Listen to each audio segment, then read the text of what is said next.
E convido você, os que desejarem, a invocarem comigo o Espírito Santo, que nós estaremos falando coisas sérias e que eu tenho certeza que muitos aqui irão colocá-la em prática. Porque nem todos que aqui estão acreditam, mas os que acreditam vão colocar a palavra de Deus em prática. E você verá os frutos acontecerem. E você dará um testemunho de como Deus luta a seu favor, se você é verdadeiro a seus olhos. Então convido a fechar os olhos, aqueles que desejam, e vamos rezar com fé a oração do Divino Espírito Santo. Vinde, Espírito Santo, enchei os corações dos vossos fiéis, quase tem neles o fogo do vosso amor. Enviai o vosso Espírito, e tudo será criado, e renovareis a face da terra. Oremos. Ó Deus, que instruíste os corações dos vossos fiéis, com as luzes do Espírito Santo, fazei que apreciemos retamente todas as coisas, segundo o mesmo Espírito, e gozemos sempre de sua consolação, por Cristo Senhor nosso. Senhor Jesus, mais uma vez nos debruçamos sobre a palavra eterna, palavra que não passa. Senhor, fala-nos ao coração. Tantas e tantas pessoas aqui esta noite precisam desta palavra para que sejam vitoriosas sobre o pecado, sobre o mundo e sobre aqueles que não creem em Ti. Fala-nos não aquilo que nós queremos ouvir, mas o que nós precisamos escutar. Tira-nos da nossa zona de conforto, arranca do nosso peito todo medo e dai-nos fé. Dai-nos, Senhor, uma visão profética, dai-nos, Senhor, uma visão sobrenatural de tudo aquilo que nós estamos vivendo. Porque o mundo não é apenas aquilo que vemos, mas é principalmente o que nós não vemos. Como diz São Paulo, nós não devemos lutar contra homens de carne, mas contra os espíritos malignos que pairam nos ares. Dai-nos a sabedoria, dai-nos a paciência de esperar o Teu tempo e a Tua hora. E abra a nossa mente e o coração para que possamos tomar posse desta palavra que agora será proclamada e partilhada. Pedimos tudo isso em nome de Jesus. Amém. Amém? Meus irmãos, eu não vou ler tudo porque é um texto longo, mas neste tempo que nós temos dará tempo para explicá-lo. É do segundo livro dos Reis, o capítulo 19. Lá na sua casa, e você que está nos assistindo, fica a dica. Pegue a sua Bíblia, pegue canetas de várias cores, é assim que deve ser a Bíblia. Uma Bíblia muito limpa é sinal ou de não leitura ou de não entendimento. Você lê a Bíblia com caneta, você lê a Bíblia com lápis, você lê a Bíblia com marcador, e você vai lendo e grifando, circulando, marcando, porque são textos que falam a nós. Quando você lê um texto que aconteceu há 2.000 anos, 3.000 anos atrás, você não precisa marcar nada, isso é uma história. Mas quando você lê a palavra de Deus, escrita no Espírito Santo, e você se coloca no texto, aí ele já não é mais lá de trás, ele é agora, ele é perene, ele é para você. Então a pregação de hoje fala sobre Senaqueribe e Ezequias. Para mim, Senaqueribe é a pessoa arrogante, pessoa que acha que ela se basta, é a pessoa que crê que ela é o início de todas as coisas. É a pessoa que não tem fé, ela acredita no esforço dela. E Ezequias é o homem que confia em Deus. Senaqueribe, ele vê o mundo apenas por uma ótica humana. Ezequias, ele vê o mundo numa ótica de Deus. Então nós podemos, claro que podemos, pegar este texto e lê-lo e contextualizá-lo no nosso momento atual. Esta é a beleza da Bíblia. Isso é a palavra de Deus. Quem leu ano passado, a sua vovó, quando ela tinha 15 anos, quando o seu bisavô estava na catequese, os homens que viveram há 300 anos atrás, há 1000 anos atrás, há 1900 anos atrás, eles leram esse texto que nós vamos ler aqui. E naquela época, e no contexto deles, eles acharam esperança. E muitos descobriram nas entrelinhas segredos para a vitória. Só dá um cutucão aqui. Interessante. O padre lê um texto desse e mostra o caminho. Tem gente que não acredita na palavra de Deus, mas compra livro aí de autoajuda, de pensamento e a pessoa fala: isso eu vou fazer, porque vai dar certo. A pessoa vai no médico, alguém que estudou para aquilo, e ele fala: você vai tomar isso. A gente toma. Ou não toma? E como toma, né? Ele manda fazer um exame, a gente faz. Você vai no lugar aí que você está com multa, ou está com problema na justiça, e a pessoa te orienta o que deve ser feito para melhorar aquela situação ou resolver. A gente faz. Se vier uma multa, a gente paga. Se tiver que viajar longe para não perder o carro, a carteira, a gente viaja. Porque nós acreditamos que aquilo vai resolver. Aí você vai numa igreja, como nós estamos aqui, você ouve um ministro de Deus pregar uma palavra, e tem gente que acredita mais no livro, mais em programa de televisão, e não acredita que a palavra funciona. São tempos difíceis que nós estamos vivendo, onde livros de autoajuda, eu acredito em autoajuda, mas eu acredito muito mais numa ajuda do alto. Eu acredito nessa parceria entre mente, emoção e atitude com o pressuposto da fé, da crença, da graça. Eu não posso ser o meu início e o meu fim. Eu não posso ser a balança da minha própria existência, porque eu não me criei, então eu não vivo para mim, eu vivo para o Senhor. A palavra diz isso. Nós não vivemos para nós mesmos, nós vivemos para o Senhor. E não importa se vivemos ou se morremos, porque quem é do Senhor, vivo ou morto, pertence a Ele. Então acredite nessa palavra, aplique na sua vida esta palavra. Eu estou com vocês aqui toda quarta, vocês me conhecem. Se fosse uma história de carochinha só para enrolar tempo, eu não falaria o que eu vou falar hoje, porque funciona. E se você fizer, você verá a graça de Deus na tua casa e na tua história.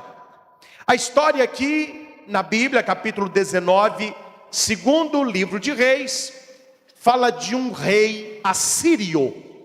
Ele está contra o povo de Deus, que se encontra em Jerusalém. Vamos colocar aqui, só para você entender a comparação. A Síria, neste texto, são aquelas pessoas que não acreditam na graça de Deus. Não acreditam que essa palavra funciona. E quem está em Jerusalém é porque acredita na graça de Deus. Senaqueribe, ele foi conquistando todos os reinos conhecidos. Para você entender quem era ele para ele mesmo, ele era imbatível, indestrutível, temível e terrível. Quando os outros reis, ouviam o nome Senaqueribe, eles tremiam, porque ele veio devastando e conquistando a todos. E quem não rendia antes da batalha, porque ele ainda fazia isso: olha, vocês me conhecem, vocês sabem o exército que eu tenho, vocês sabem quem eu sou, não sabem? Os outros, então não luta, já desiste. Vocês vão tirar a bandeira de vocês, colocam o meu estandarte, paguem os impostos, me deem os melhores soldados e terras e ouro, e está tudo resolvido. E a maioria fazia. Os que lutavam, ele matava os homens, matava os maridos, colocavam as mulheres para escravas na cozinha, estupravam as adolescentes e jovens e colocavam como escravas para limpar os palácios as crianças. Era um homem temível. E ele foi. E tem gente que vai, não é? E ele se achava. Tem gente que se acha. E vai crescendo. E ele se achava. Até que ele foi chegando perto de Jerusalém. E como ele veio conquistando tudo, aqui é apenas mais um. E ele manda uma carta para Ezequias. E o mensageiro que levou a carta já mostra o que estava na cabeça de Senaqueribe. Olha o que o mensageiro diz para Ezequias: o rei dos reis, no caso aqui, Senaqueribe, manda te dizer: não te seduza o teu Deus. E eu fui pesquisar esse texto, e o verbo aqui, seduzir, equivale a enganar. Olha que homem atrevido. Não deixe o seu Deus te enganar, porque você confia nele, pensando: Jerusalém não será entregue na mão de um rei assírio, porque tu mesmo tens ouvido o que os reis da Síria fizeram a todas as nações e como as devastaram. Você acha que só tu vais te salvar? Se eu acabei com todos, destruí a todos, aniquilei a todos, o que você tem de diferente? E não pensa que esse seu Deus Eco aí vai te salvar, não. Ele está te enganando. Você está confiando no Deus que não resolve. Eu não sei se você já escutou essa frase. Sabe por que você reza tanto? Esse negócio não vai resolver. Você tem que gastar esse tempo todo da quarta-feira escutando aquela missa que começa e não acaba. Esse Deus não vai resolver. Você que não vai resolver seus problemas para ver se Deus vai te ajudar. Quem nunca escutou coisa semelhante pode jogar a primeira pedra. Algumas pessoas duvidam que Deus nos ajuda. Elas acham que Deus está só na arquibancada torcendo, e seja qual o time que ganhar, está valendo. Esse rei achava isso, e mandou falar com Ezequias, que era um homem de fé. Não deixa o seu Deus te enganar, porque você confia muito nele. Veja quantos reinos eu destruí, por que eu não vou destruir você? Contextualizando a palavra, é mais ou menos assim: veja quantos maridos estão traindo a esposa. O seu é só questão de tempo. Veja quantas namoradas chifram o namorado. A sua é só questão de tempo. Vejam quantos filhos estão nas drogas e na bebida. Os seus é só questão de tempo. Veja quantas famílias se autodestroem. A sua é só questão de tempo. Pense aqui não apenas em um rei, mas no pecado em si, na maldade em si. Se a maldade entrou em tantas famílias, por que não vai entrar na sua? Se tantos homens traíram a mulher, por que o seu não vai trair? Se tantas namoradas abandonaram o namorado por WhatsApp, por que a sua vai permanecer? Se tantos jovens estão padecendo, morrendo, sofrendo, por que os seus filhos não vai ser assim? Entendeu qual a palavra? É para te colocar para baixo, porque Ele está tirando a nossa força, que é Deus. Sem Deus estamos fadados ao fracasso. Ezequias pegou esta carta e a leu novamente. Estava escrito isso: não deixe o teu Deus te enganar. Você confia num Deus que não vai te ajudar. Você acha que Jerusalém não será entregue? Ela já está sitiada. Ela já está sitiada. E não é 1, 2, 3. Você tem quantos soldados aí? 1.000? 5.000? 15.000? Eu tenho 185.000. E já estamos cercando. O que seu Deus vai fazer? Onde eu tenho passado, eu acabo com tudo. O que você tem de diferente? Gente, se você não acreditar que o seu batismo te faz diferente, se você não acreditar que a missa que você participa te faz diferente, se você não acreditar que o Espírito que está em você, porque eu acredito nisso que Jesus disse, vós sois templo dele.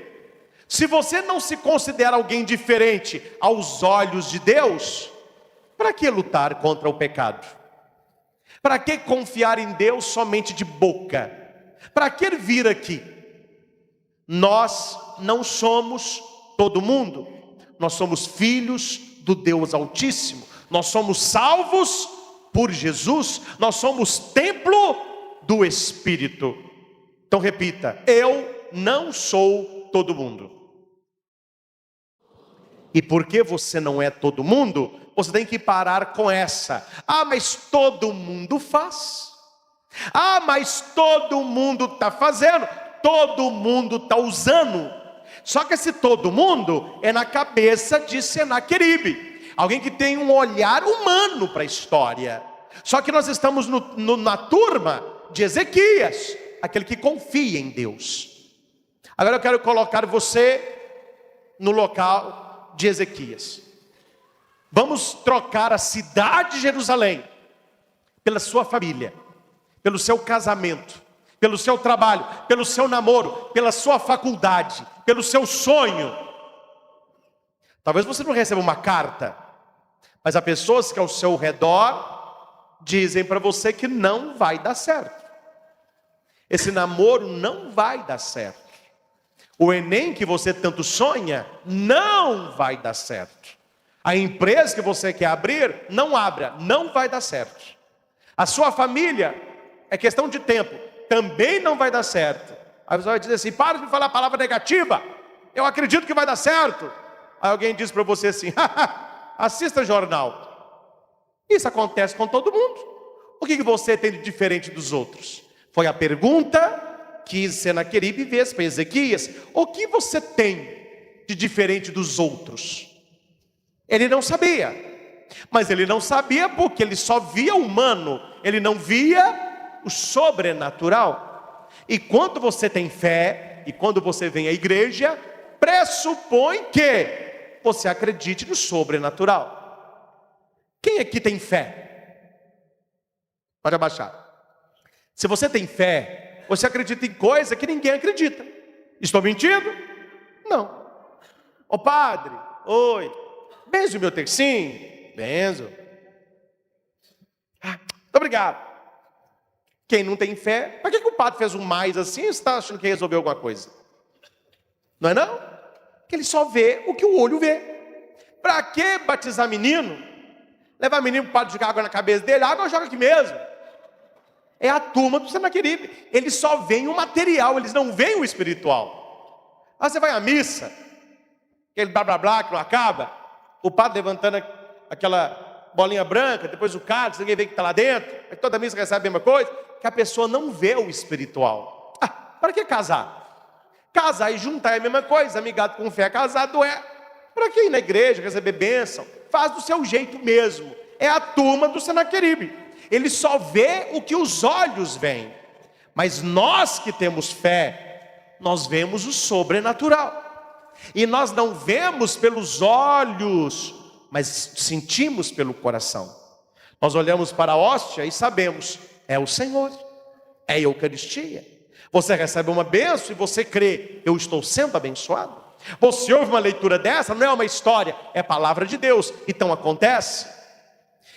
Por que eu estou dando esses exemplos aqui? Porque quando aparecer problemas na sua vida, ou na vida de quem você conhece, fica olhando o que a pessoa faz. O que ela faz vai te mostrar se ela é da turma de Ezequias, quem tem fé, ou se ela é da turma de Senaqueribe, aquele que só resolve a coisa na porrada do jeito dele. Ou é do meu jeito ou não é de jeito nenhum. Ou não tem gente assim.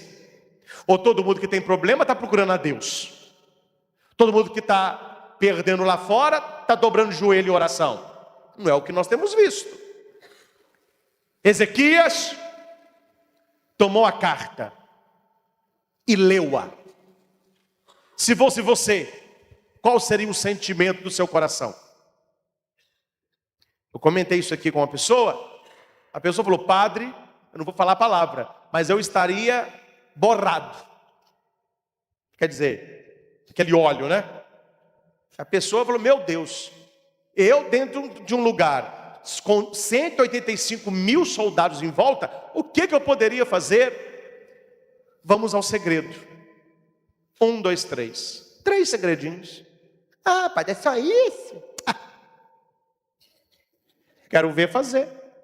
Eu quero ver aparecer na sua vida um problemaço desse aqui, que você não consegue resolver, e você fazer isso aqui. Primeiro, ele pegou a carta não teve depressão, não desmaiou, não fez escândalo, não fez barraco. Não. Ezequias tomou a carta e leu-a. Depois, primeiro, subiu ao templo do Senhor. Qual é o primeiro segredo? Primeiro segredo, subir ao templo do Senhor. Qual é o primeiro segredo? Aqui é um templo do Senhor. Ou seja, você está com um problema na vida, não se afaste do templo do Senhor. Não se afaste da sua comunidade. Tem 3 tipos de pessoas que rezam. Vocês conhecem as 3? Tem gente que reza só quando as coisas vão más. Tem gente que reza só quando tudo está bom. E tem gente que reza.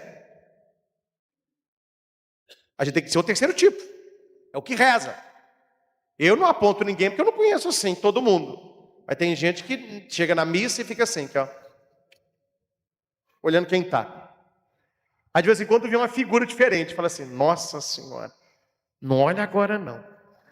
Mas é no terceiro banco no meio, à direita. Olha lá. Depois eu comento. A pessoa despista, né? Fingindo olhando no relógio assim, ó. Comadre, eu não sabia que esse cara rezava. Mas comadre não reza não. É porque o trem tá feio. Se começou a rezar, pode saber que está lascado. São pessoas que você não vê rezando. Você não vê rezando. Você não vê na igreja. Você não vê numa novena. Você não vê. Mas quando o trem está russo, aí, meu filho, é novena, é trezena. Aí fica ajoelhado, aí levanta os braços. É porque está precisando, não tem fé nenhuma. Está aqui só para receber. O dia que receber, você não vê a pessoa mais. Ah, eu recebi a graça. Ela some. Tem gente que só reza quando está lascado. Mas tem gente que é o contrário. Está tudo bom? Ela está rezando. Obrigado, Senhor. Eu estou com saúde. Obrigado, Senhor. Meu filho passou no Enem. Obrigado, Senhor. Meu salário aumentou. Ah, ela está rezando. Mas aí, o marido perde o emprego. Aí o filho fica doente. Para que rezar? Olha o que me aconteceu. Esse negócio não funciona é nada. A pessoa some. Entendeu os 2 tipos? Se está bom, tem gente que não reza. Mas tem gente que reza só se está bom. Se está ruim, tem gente que não reza, que fica revoltado. Tem gente que reza porque está ruim. E tem o terceiro tipo que agrada o coração de Deus. É aquele que reza. Ele reza. Aí está rezando quando? Ele reza. Reza para sentir o amor de Deus. Subiu ao templo do Senhor. E aqui eu achei interessante. Que não vai dizer entrou no templo do Senhor, mas o verbo gente.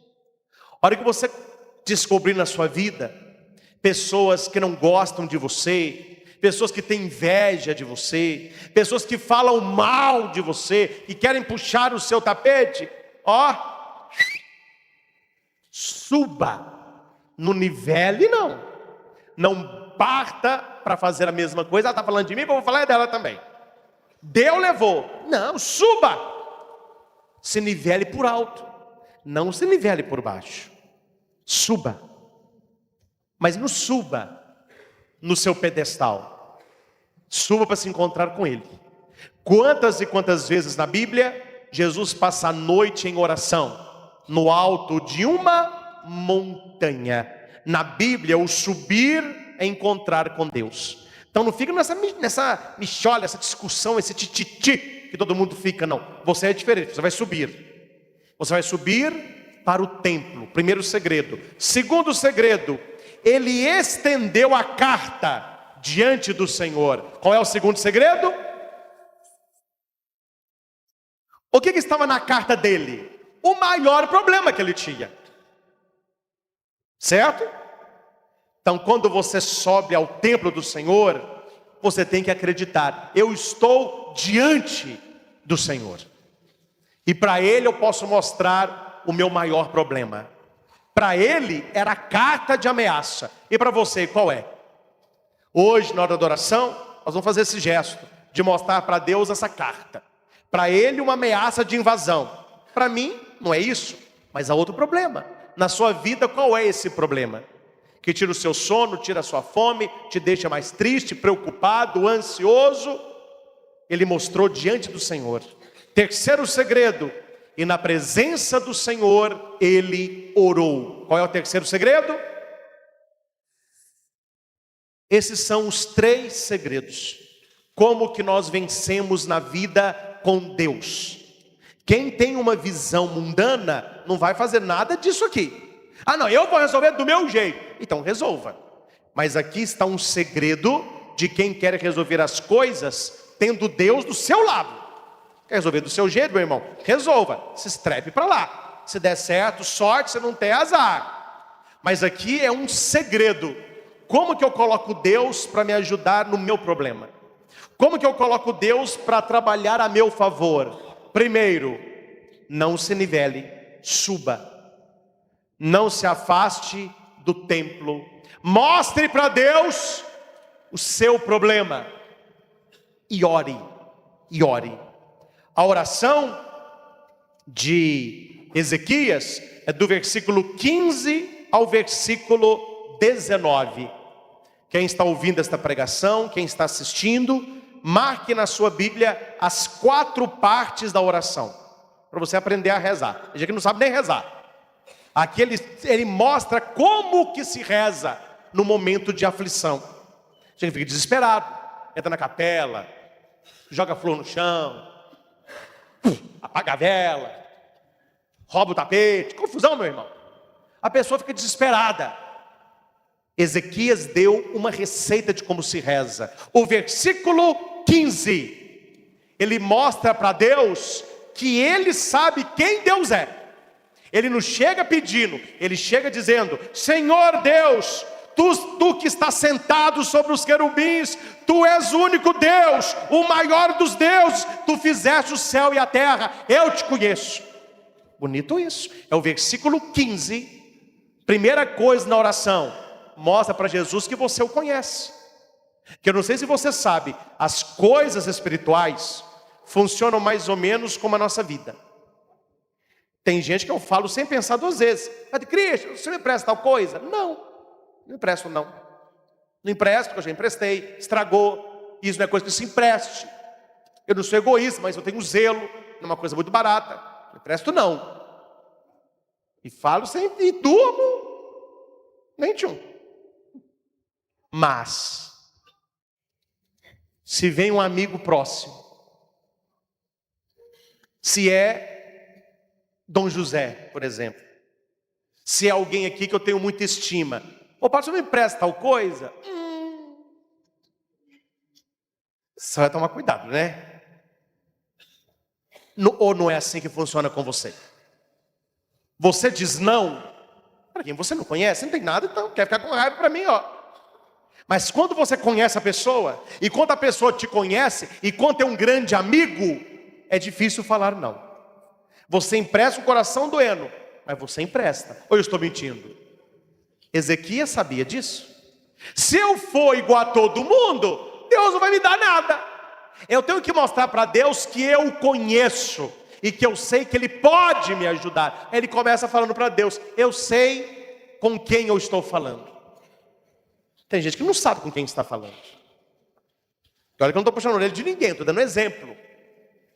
Você acha que no meio de uma oração profunda, quem fica mexendo em celular sabe o que está acontecendo aqui? Não sabe. Um momento sagrado da Eucaristia, onde o céu se abre e Deus abençoa este local. A pessoa ela está aqui, mas ela não sabe com quem ela está. Que se ela soubesse que é com Deus, ela teria uma atitude de adoração. Ela tem uma atitude de dispersão, de distração. Ela fica voando.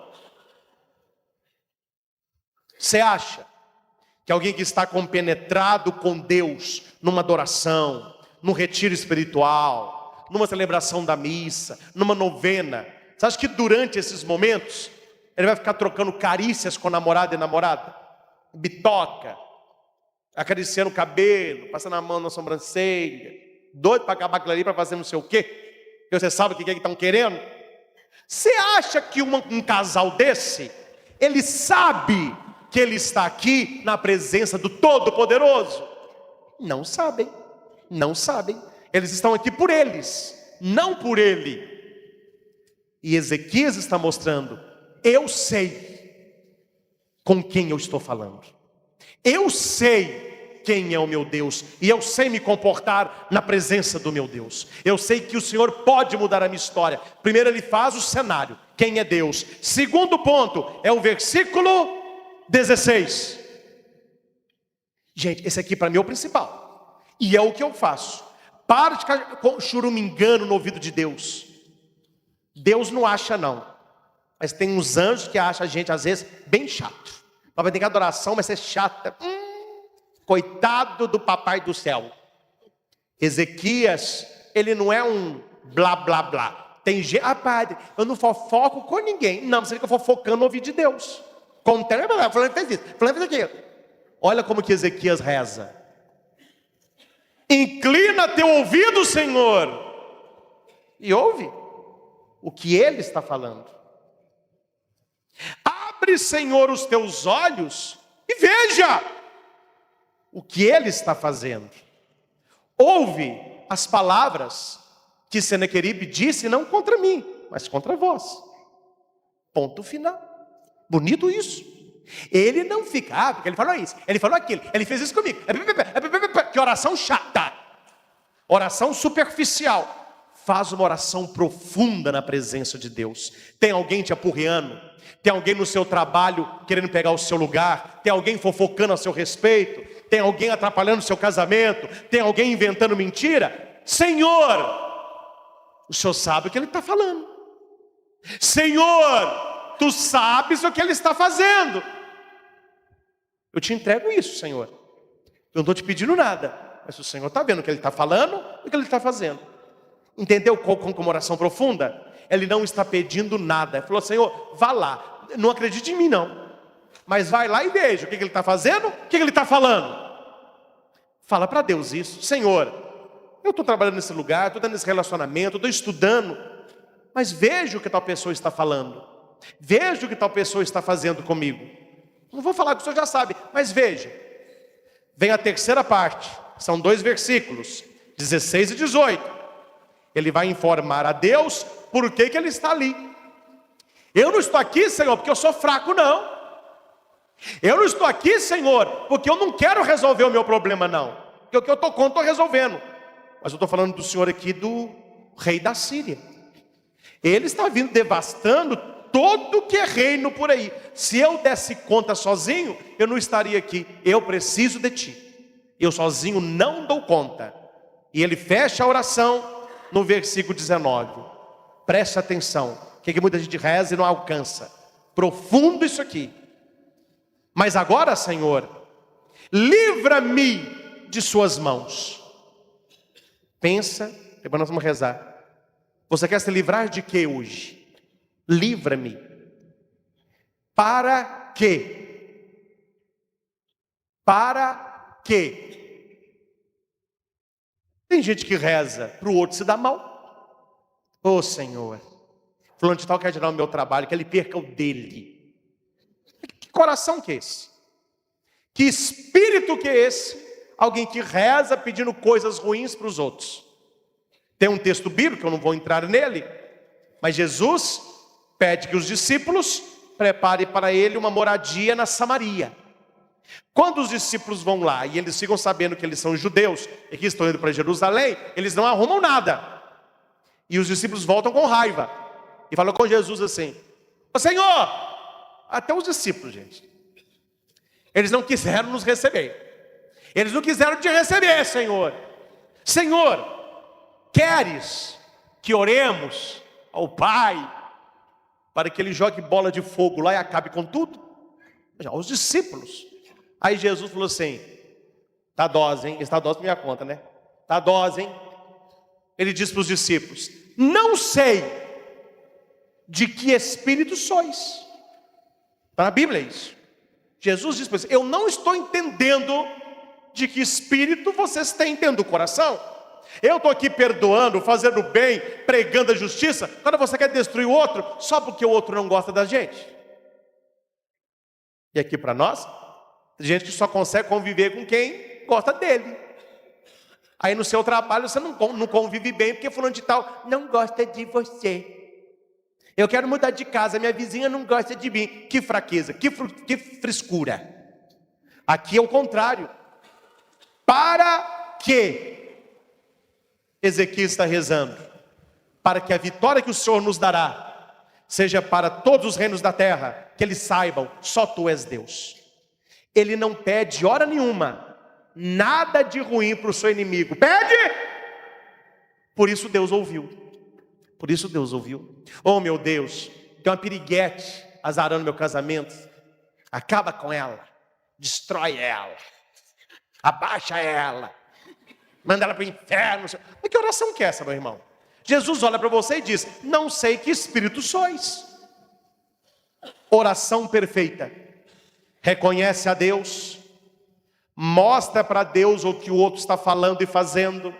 Mostra por que ele não resolve sozinho. E mostra por que ele está rezando. Para que Deus seja exaltado. O Senhor usa da boca de um profeta para falar a ele. A boca de Isaías. Olha o que Deus disse para ele. Eu vou ler como está, depois eu vou ler para a sua família. Tome posse disso. Deus disse assim: Ezequias, Senaqueribe não entrará nesta cidade, nem lançará uma flecha contra ela, nem assaltará com escudo, nem a cercará com trincheira. Pelo caminho que ele veio, ele vai voltar. Ele vai voltar. E ele não entrará nesta cidade, porque eu a protegerei. Eu a salvarei, em atenção a mim mesmo e ao meu servo Davi. Esta é a palavra que eu quero que você escute esta noite. Você que está com problemas da família, no casamento, no trabalho, problema de saúde, coloque cidade como se fosse a sua vida. Coloque no lugar da cidade a sua família, o seu trabalho. Quando eu estava preparando essa pregação e rezando, ainda no hotel ontem à noite, eu troquei cidade por família. Poderia ter trocado cidade pelo meu ministério, poderia trocar cidade pelo meu trabalho, por um relacionamento. Aí você relê o texto assim, eu vou ler como se fosse família. Deus disse ao Christian, porque agora não é mais Ezequias, sou eu quero essa palavra. O mal não entrará na sua casa, na sua família. Nenhuma flecha, nenhuma maldade eu permitirei que seja lançada sobre a sua casa. O pecado não lhe assaltará. O mal não te cercará. Pelo caminho que o invejoso vier, ele voltará. E ele não te fará mal. Protegerei a tua família. Salvarei a tua família. Em atenção a mim mesmo. E em atenção a você que é um homem de fé. Ponto final. É uma palavra profética. E isso é que é você tomar posse da palavra. Eu acredito nisso. Essa palavra não é mais para Ezequias. Essa palavra é para mim. Aí você coloca a cidade e o momento que você está vivendo. Pronto. Nessa hora Ezequias acreditou. Ele acreditou. Os soldados largaram as armas. Falaram: pode descansar. Está resolvido o problema. Estamos na segurança. Eles acreditaram em Deus. Naquela mesma noite, olha que bonito, saiu o anjo do Senhor. Quantos anjos? Quantos anjos? Gente, você já tem um anjo, ou não tem? Se você não tem, coitadinho, eu tenho. E o meu eu tento fortalecê-lo. Esse é o tema do nosso retiro das rosas. Os anjos. Entrar em contato com o nosso anjo. Ter intimidade com o anjo da guarda. Fortalecê-lo. Tem gente que acredita que anjo da guarda é só criança de catequese que acredita. Aí você cresce, que esse anjo aí, coitado, despenado, isolado, esquecido. Ele fica lá tentando fazer alguma coisa, mas está difícil o negócio. Eu tenho um anjo, a palavra diz, darei um anjo para te guardar. Então nós temos um segurança particular. Um anjo olha aí, é para guardar. Saiu o anjo do Senhor. Quantos anjos? Então só o seu anjo está conta do recado. Ele foi no acampamento assírio. Um anjo exterminou 185.000 homens. Senaqueribe, rei da Síria, voltou pelo mesmo caminho que veio, com pavor e tremor. O poder de Deus pôs o inimigo para correr, destruindo aquilo que para ele era uma força. O exército aqui pode ser o quê? Posso dar um exemplo mais concreto ou vocês não querem? Quer que desenhe? Atendi um dia desse uma moça. Fez isso aqui, ó. Vai trabalhar numa empresa grande em BH. O sonho dela é crescer lá. Ela entrou por mérito. Passou em primeiro lugar na seleção. E ela foi trabalhar com a gerência. Já entrou na gerência. E uma das secretárias, ela é secretária. A outra secretária é amante do dono da empresa. O homem é casado. A secretária é amante dele. E essa secretária não foi com a cara dela. Qual é o poder que a secretária tem sobre a outra? Ela está com o dono da empresa nas mãos. No contexto da pregação de hoje, o exército que a secretária, que essa moça está enfrentando na empresa, é o dono da empresa. Porque ele, se for para escolher, vai escolher qual das duas? Entendeu um exemplo concreto?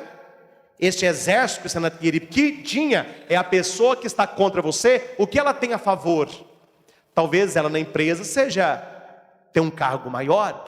Talvez ela seja mais esperta que você. Ela seja muito mais falsa. Ela consegue agradar os outros. E você que é o certo fica como errado. Ela tem a mentira, a calúnia.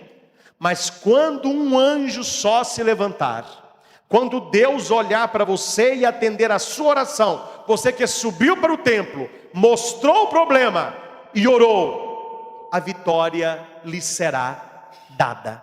Este é o texto que eu gostaria que você rezasse em casa, que você lesse em casa e que você se colocasse no local de Ezequias, no lugar de Ezequias, vivendo o que este homem estava vivendo. 185.000 contra ele. Ele falou assim: sabe de nada, porque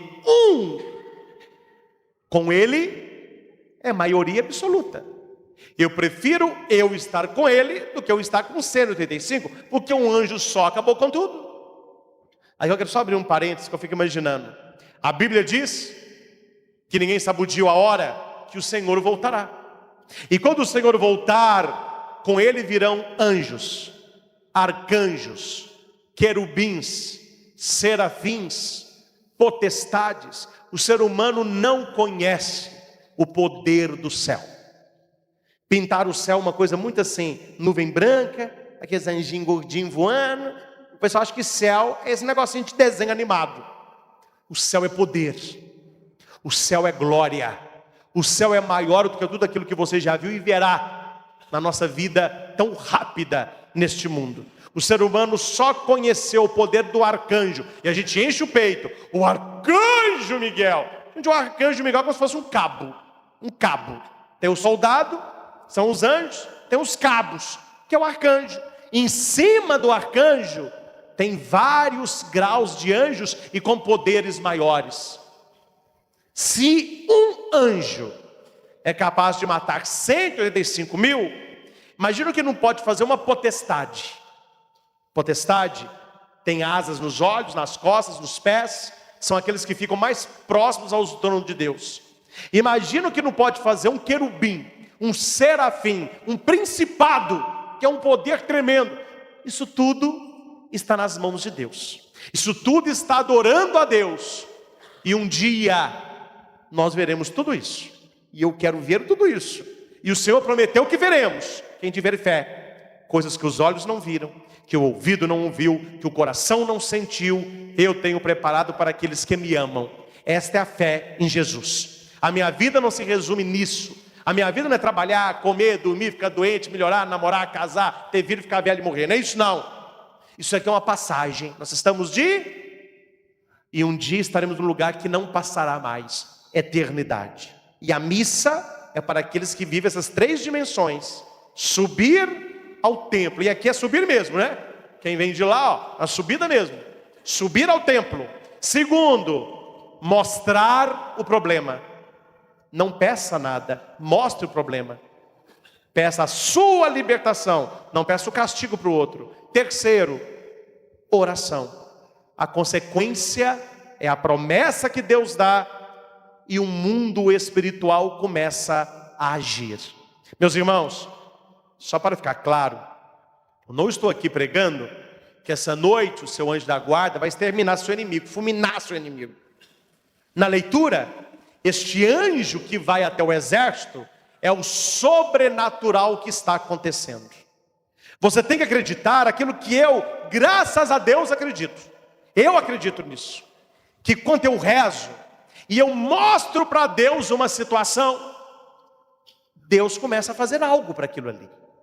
Eu não sei o que Deus está fazendo, mas eu creio, algo Ele está fazendo. Algo o mundo espiritual está fazendo. Aí você fica olhando pessoas que dão certo na vida, pessoas que estão aqui e tem uma coletânea de testemunhos, e você não sabe como tomar posse disso para que você também